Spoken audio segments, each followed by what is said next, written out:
37% of marriages end in divorce in the United States of America because people don't love like they used to.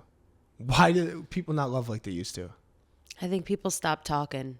And I think the minute you stop talking with your partner, you lose that communication, and then everything's like steady downhill from there. Because all a relationship is a steady stream of communication between you and another individual. Mm-hmm. That's how you foster love, maintain love. Right. In between two people is by talking about it, expressing it. Yeah. And if there's like any sort of kink, then you need to address the kink, whether it's really small or really big. Those things that you stop addressing, they just become big problems down the road. Well, we understand how the human mind works, where these little emotional traumas, these little things that maybe cause a negative emotion to arise within us, whether it be sadness or anger, we hold these things inside of us. Mm-hmm. And if I attribute my sadness or my anger on you and I hold it within me without expressing myself, it's just going to live there. It's going to fester. Pile up. Yeah. It's that like fester. Like I always think about it in like the simplest of terms. Like if we're driving in the car, you and I'm doing navigation for you, right? I have it on my phone. You're the driver. I'm the navigator. And I tell you to whatever, make a right, and it was the wrong right. And for whatever the reason,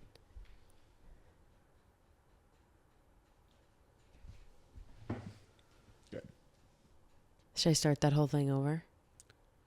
You're making the wrong right. Yeah. So I tell you to make a right, and you make the wrong right, right? And for whatever the reason, you get really pissed off. You're like, now we're going to be an extra half hour late. Like, why would you tell me to make that right? Like, whatever the reason is in your head, all those things are happening, and you're pissed.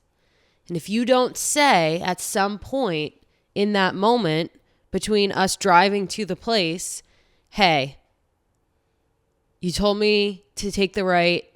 I should have taken the left. That really pissed me off. If you don't ever address the feeling that gave you to me, then in 3 weeks, when we are cooking eggs in the kitchen and you ask me to hand you the salt and I hand you the pepper, that feeling comes right back up again. You're immediately pissed off because I got it wrong again.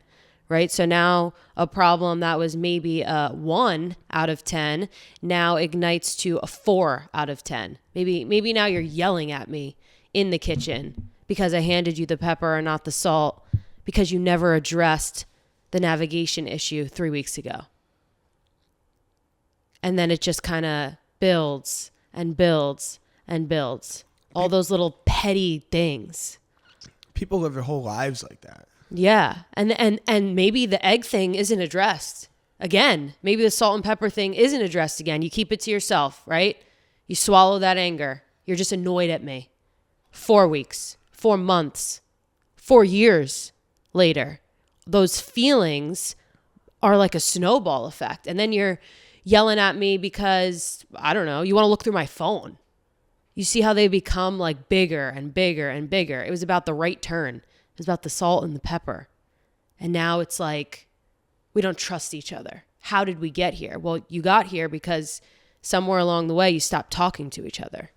Well, it's also an element of vulnerability in a relationship at the same time. It's like, there is always, not always, but like a lot of times there is that knot in your stomach when you gotta bring something up. Mm-hmm. That might be sitting on your chest. Mm-hmm. Even with you, where it's like we have this open communication. Sometimes you get that knot in your stomach where it's like, yeah, it's uncomfortable. Do I have to say this right now? Mm-hmm. But working through that in yourself ultimately allows you to work through it in the relationship too. Yeah. Because like a relationship is a living, breathing organism. Yeah. The way that we're together, like we become one now. Yeah. And it is much easier to just sort of like push that discomfort you feel in your stomach, push that away, right? Like, oh, I really don't want to bring this up right now. Like, it's going to be awkward. I don't want to bring this up right now. Like, I don't even know how I'm feeling. Like, it's easier to just be like, I'll talk about it later. I'll bring it up later with him. Yeah. But the best time to plant a tree was 10 years ago. So yeah, just talk about it. Talk about it now. The next best time is now. So like, we set the precedent in our relationship for communication. That was like the biggest thing I think that we talked about. We sat down in my kitchen after confessing our love for each other on mushrooms on the beach and sat down for 3 hours and just set the ground rules. Yeah. This is what I want. You said this is what I want. You were a whole lot more scared than I was, or maybe I just didn't show it. Yeah. And much more hesitant. The main thing was, how do we need to keep an open communication, because every other relationship that I think both of us have had, communication was lost. There was jealousy involved, or non-existent. There was anger, or non-existent. Yeah. There was jealousy involved, anger involved, sadness, some sort of verbal or emotional abuse involved, jealousy, and every other intimate relationship. Yeah. Yeah, I think that like when I spoke with you about like possibly getting into a relationship, even just that conversation in itself was like, whoa. Like, I just didn't know that men like you existed, honestly. I think that I kind of like lost hope and was just like, all right, like, I'll just be alone. And I'm like, okay, being alone, because they just don't have the ability to communicate or really be like emotionally aware. And that was just something that I kind of was like frustrated with, but also like came to terms with. So the fact that like we confessed our love for each other, but then it wasn't like we confessed our love for each other and we were like, okay, yay, like let's be together. This is great now. It was like, no, like we confessed our love for each other. We acknowledged that we were friends for so long. This is kind of complicated. Like, let's talk about it. And yeah, just like that in itself was like very intriguing to me, because I didn't know that men like you existed. Well, thank you.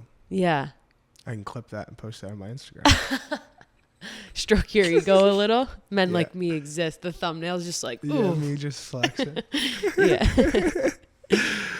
No, but seriously. And honestly, like if you're like a girl who is frustrated in the world, in the dating world, who is coming at things from a bit of more of an elevated consciousness, like just hang in there, because they do exist.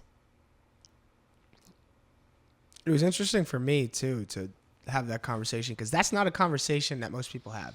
Most people begin their relationships sucking face and fucking yeah, and doing all the physical things before they ever get to know each other emotionally, mentally, spiritually. Yeah. Before they know each other on a deep level, they're inside of each other. So how can you set the precedent for a positive relationship based on respect and truth? You can't even hold off on the whole physical aspect of things. Yeah, and that wasn't even like a thing that we like wanted to do, right? We weren't like, let's hold off physically. Like that just naturally happened. That was not a priority for us. It was also interesting because we were going from friends to like lovers, so touching each other was weird in the beginning, and that was something that we had to get used to. So let's talk about the conversation we had after we tripped mushrooms, after we confessed our love for each other. The next morning we woke up, you said, come over, let's talk, and we spoke in your kitchen. That was like the first introduction you and I had into communication in our relationship. So let's walk them through how that conversation kind of went. Do you remember? You can take it away. Okay. I was terrified. I didn't want to go. I was like freaking out all morning. I felt nauseous. It was like just terrifying. Obviously, I went, walked in. I think we hugged for a while. I think like we didn't really say anything. I think it was after we hugged for a while. We didn't hug when I walked in? No, I think we hugged when you walked in, but I don't think it wasn't like a long one. No. Okay, and then I sat down far from you. I sat down far from you, like with my knees hugged into my chest, like trying to create some sort of like physical protection around my being because I was scared. And I don't really remember the exact... I think we kind of recapped what happened the day before while we were on mushrooms. And then you were like, I want to do this. I remember you just being like, I want to do this. And I don't want to like half-ass this.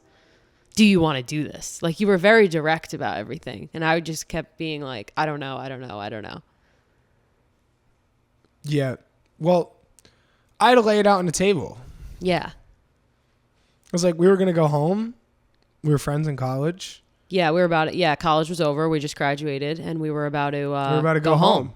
Yeah. So what, am I not going to see you again? Mm-hmm. So I put it out on the table and said, listen, I think we could do this. I'm not saying that we should. Mm-hmm. I'm not saying that we're gonna.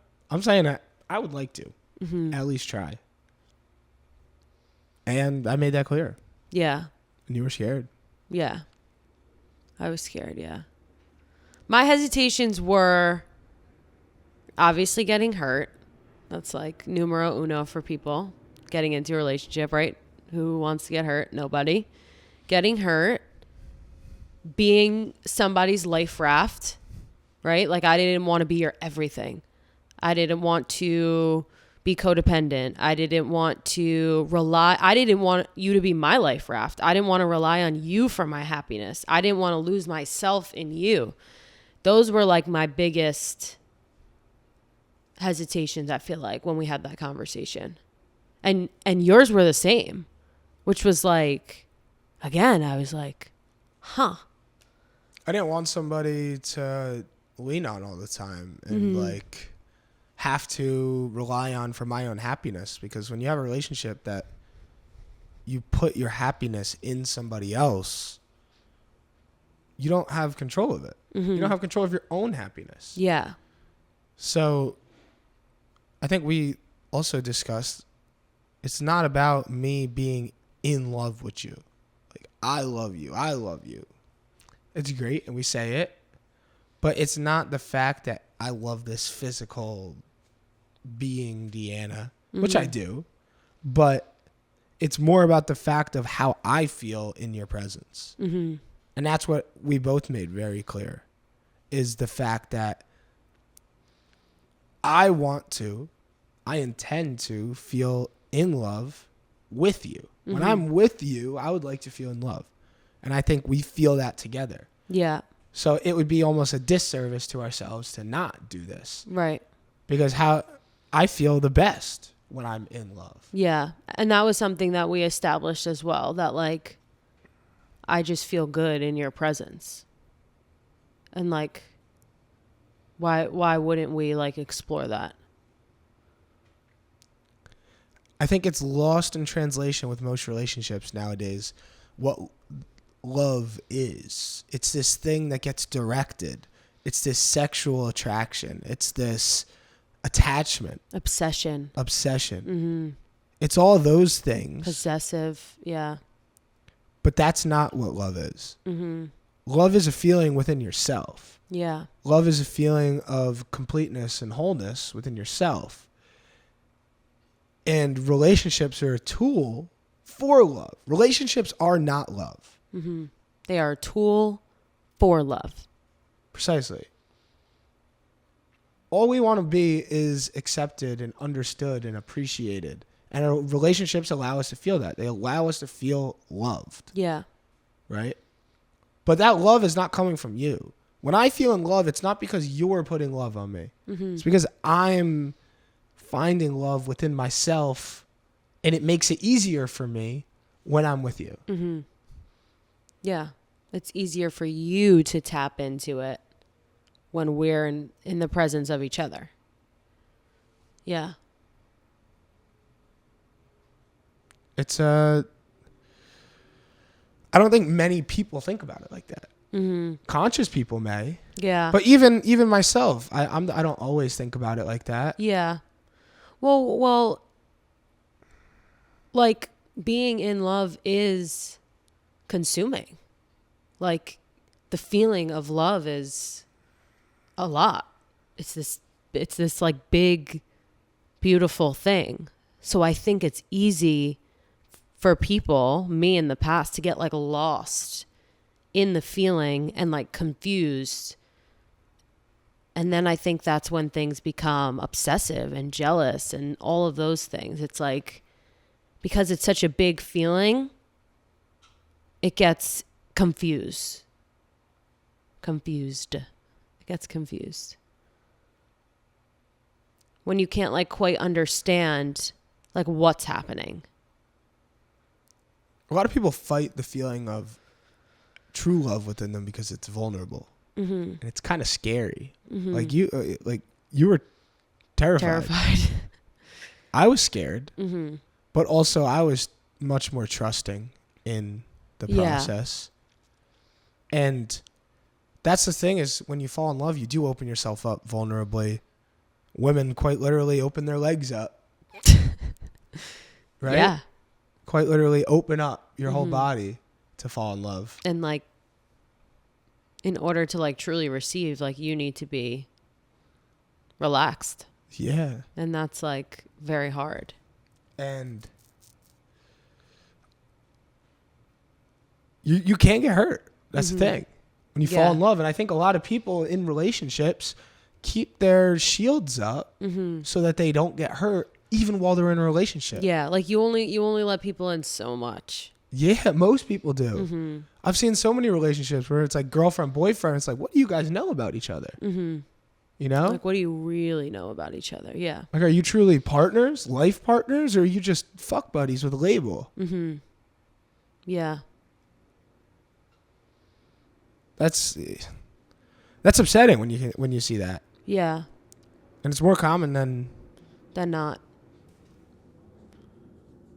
Yeah.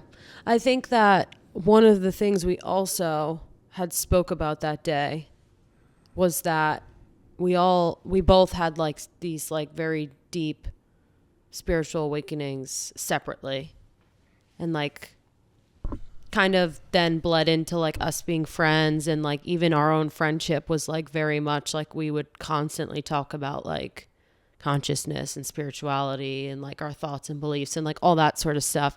But we had said to each other that day was that like we both felt that there was only so much like growth that we could do like individually, and we felt that we were like missing the growth that happens when you're in a relationship. And I think that now being in the relationship, like it does open things up consciously in yourself, using the relationship as a tool to do that. Well, when you have somebody else that you're so open with, it's always an exercise, because like I share things with you that I wouldn't share with anybody else. And then I share something with you that I say, maybe I should share that with somebody else. Maybe I should share that with the world. Maybe I should share it in this way. It's like bubbles up your personality in all these different ways. Yeah. Because it's easy to allow who it is you are to flow when you're feeling in love. When we're sitting, we're in the park, or we're sitting in bed and we're just talking openly, that level of trust and openness lets things come through that like, you probably wouldn't have said otherwise. Yeah. And then as soon as you say it out loud, it's like, that's real. Yeah. And then you can accept and love that version of yourself, because it makes it easier when there's somebody else to help you do it. When I can say things out loud and there's no ugh or what the hell, dude? Like, yeah, backlash. There's no backlash on it, and you just kind of listen and nod your head it makes it a lot easier. Yeah, you feel safe. That's what it is. Yeah, safety is huge. Safety's like, I had never felt safe in a past relationship, like, at all. I never felt like I could truly be me. I never felt like I could let my guard down. I never felt safe. So like being able to just be in your presence and not have like anything inside me that's like stiff is like, it's just nice. I like not being stiff around you. Yeah. Being chill. Even sometimes when I do get stiff, You're much more chill than I am. you make me not stiff. I aspire to be more chill like you. I'm pretty chill. Yeah. But you have like allowed me to just be chill. 'Cause I cannot be chill. You know? Just don't make me crazy. Like that's like what, you know what I mean? Like the bitch isn't crazy. People make the bitches crazy. I don't know. I think that goes against what we've been talking about. I know. But I do feel like a lot of times like when those relationships are happening and things are getting toxic, it's like, oh, she's crazy, and it's like, what's making her crazy though? I don't know. Like I think everybody has the ability to be crazy, but like what's making you crazy? This is true. Anyway, that was just a little homage to my past self, maybe. It's fine. Yeah, the whole relationship thing it's been nice because there is only so far you can go alone. And it's upsetting to see people who are 40, 50 years old with no life partner, with nobody else to do life with. It's like, huh. Or even somebody to do life with, but do they love each other? Yeah, there's that question. And even the people that do love each other, it's upsetting to see the people that love each other not talk about it in a way that's truly real. Right? And it's like you might see it in the little actions, in the love languages, and maybe a gift on Christmas, or maybe cleaning up the dishes for each other. But they don't say it. They don't pull them in. They don't ravish their wives. These husbands don't ravish their wives with their loving. They don't let them know. Yeah. There's a great book, so I think you read it, or maybe part of it at least, The Way of the Superior Man. That book was great for me in understanding like what it means to be a man in a relationship, and like the psychology behind my mind.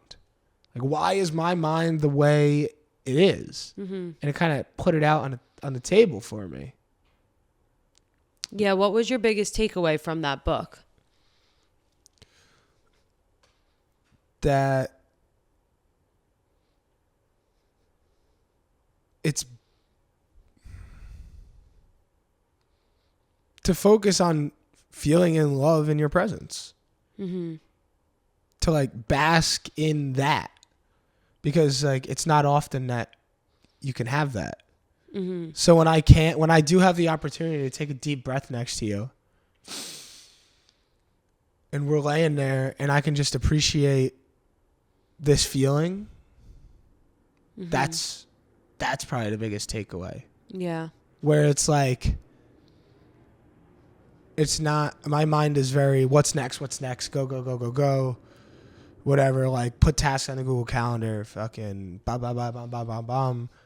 Where are we going next flight, next this, next that. And it allows me to slow down when I can just take a deep breath and be like, I'm here with Deanna. Yeah. And just breathe that in, breathe that love in. Presence. Yeah. Yeah. That's the idea. Yeah. Because you love me. 'Cause I love you. I love you. I love you. That book opened up my eyes. And I mean, that's just one point of it. He talks a lot about not only relationships, but understanding yourself. Mm-hmm. And it was a tool for me to see like the different aspects of myself that I need to love and accept and forgive. Yeah. And I think for you, it was eye-opening because you read that book as well. Yeah. And it's tough to see. For me, it was tough to read like the dark side of man at the same time. Yeah. And I think for you, that opened up your eyes and you were like, huh, mm-hmm. I don't really like that. Yeah. Yeah, I didn't really love that. But like, that's kind of the whole point. And what did you get from the dark side of man? Which like, it's tough because like, did I know this? Yes. But to like read about it and then like think about it in terms of like being in a relationship, like it was uncomfortable that like men innately like are always looking, like they're always acknowledging women, other women, and like their beauty. And that was like, oh, I was like, what? Always? I don't want that always. What about when they're in love? And it was like, nope, still. But it was like, as the man, having the like ability and knowledge to like just acknowledge it and to not like act on it. Yeah. Because I think something else the book talks about, which I appreciated, and I was like, huh, is I always had a lot of shame about that. Like being in another relationship, being in a relationship with you, it's like any time that you do recognize another girl's beautiful, that kind of like, it made me guilty. Mm-hmm. It's like, fuck, like I have a girlfriend. Like I can't be thinking that. Yeah. And then to see like, oh, like that's just how your brain works. Yeah, that's how my brain works. I don't need to feel guilty about it. I can forgive myself for it. But then also even a step further in like if you are truly devoted to somebody, like as I'm truly devoted to you, I would not break that agreement that we've had, mm-hmm. right? Like this is our container. We don't let anybody else in the container. But also what the book talks about is like being able to sit in the presence of innocence, of females, of the feminine nature. Yeah. And just like accept it for what it is. Mm-hmm. And not see it in a convoluted sexual way or see it in a way where there's temptation involved, mm-hmm. but just like sit in it because like the feminine nature is innocent. The feminine nature is like pure, mm-hmm. you know, it's like airy and bubbly and free. So like even men that are older love being in the presence of like, I mean, in a weird example, but like think about like high school gym teachers, how they like hang out with the high school girls. Yeah, but I think that gets like misconstrued. But I'm saying on like an example like that where like an older man can really like let go in the presence of like a young pretty girl. Not that he's like trying to proceed with her. Yeah. And like go forward with like touching her or something like that. But it's like the fact that like her innocence kind of lets him open up. Yeah. Yeah. And I think that like if more men acknowledge that that's what it is and it's not sexual. Like I think they get confused in their own mind of like what it is. And then that's when things get creepy and disgusting. Yeah, I mean, I've seen creepy and disgusting. Yeah. There's some dude at Brick Beach when I used to work there. Or I didn't work there yet. It was right before I worked there. He was jacking off under a towel on the beach, taking pictures of my friends. Oh. Yeah, he took pictures of our friends on his iPad, and then he was jacking off on the beach. And he got caught. The cops had to come. That's disgusting. Take him off the beach in handcuffs, I think. That's actually disgusting. Or maybe, no, they couldn't handcuff him because it wasn't illegal. He didn't get caught, but they kicked him off the beach, escorted him. Absolutely not. Jail. Immediately jail. Let's not talk about pedophiles. we won't talk about pedophiles. But as a female reading that book, it's so interesting the difference between the masculine and the feminine, because like as the feminine, like you're just so like tunnel vision. Like there's nothing else. So it was just like, yeah, just interesting to read like the difference. But also at the same time, like everything the masculine does is for his feminine counterpart. Yeah. So the reason why I want to go travel all these places and make money and make all these relationships and stuff is like so that we can have a great life together. Mm-hmm. You know what I'm Yeah. Like the selfishness that I have is ultimately so that I can provide for you, the feminine. Mm-hmm. Yeah. My lady. Yeah. Your lady. Yeah. There's definitely been things that like I've had to kind of like even that, like I don't need you to like provide for me. But like I understand that like that's just like my own hesitance. Think about human nature. Like men were going out and killing buffalo and hunting and bringing back game so that the women could cook it and they could feed the tribe, right? Like the modern way to do that is going out in the world and building a business and networking with these people and like traveling places and going to unforeseen, unknown places to get opportunity. Mm-hmm. Like the opportunity now isn't sticking an arrow in or spear in a buffalo, bringing it home. The opportunity now is meeting somebody who wants to give you a ton of money for what you're really specialized and good at. Yeah. That's bringing that home. Mm-hmm. Like, whoa, look what you got. Yeah. Look what the cat dragged in. Yeah. Yeah, I let you do your thing. Yeah, I appreciate that. Because we set the precedent for communication, so we just talk about things. We do just talk about things. That's a great thing. It's a great thing about our relationship. Mm-hmm. And I think sometimes we cast judgment upon other people because they don't. Yeah, but I also think that like we've been there. Yeah. So like we get it. Yeah. I don't cast judgment as much as like feel compassion, but also like there's an element of judgment in there. When you see like people not communicating effectively, it's like, huh. Yeah, it's definitely like how hard. can I see it in your relationship? How can I see the flaws in your relationship more than you? I mean, maybe it's an outsider's perspective. Yeah. Maybe there's all these flaws in our relationship that we don't see. Mm-hmm. I'm sure there's flaws in our relationship. Mm-hmm.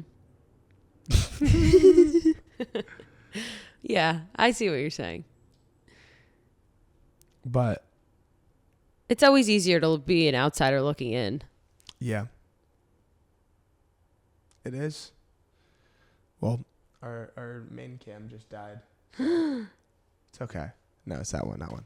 It's okay. We can still go back and forth. We have enough. Okay. So, let's wrap this up. Okay, what are we coming back to? Coming back to just talk. Mm-hmm. Right? Like. So let's walk them through like how we talk. Okay. Like let's give an example. I don't know what the example is. I don't have one. How do you want to do it? I don't know. This is getting slow. Let's just end it. Okay. We love you. I'll probably cut that out. That's fine. Okay. All right. That's all she wrote. We love talking. We love communicating with each other because we love each other. Mm-hmm. Just talk. Just talk even if it's uncomfortable. Just talk even if you don't know how to talk. Just talk. Write it down. Write it down. Let it come from the heart. Yeah. That's write it down, hand it to them. Write it down, read it to them. Sometimes Cory makes me do that. Not makes me, but I do. I write her letters. I write her songs. Mm-hmm. I do it all. I'm fucking great. One time we wrote each other a sexy poem and he made me read it aloud to him and I was like, I wanted to throw up. So just do things that make you uncomfortable to make your relationship stronger. Yes. Yeah. All right. I love you. I love you.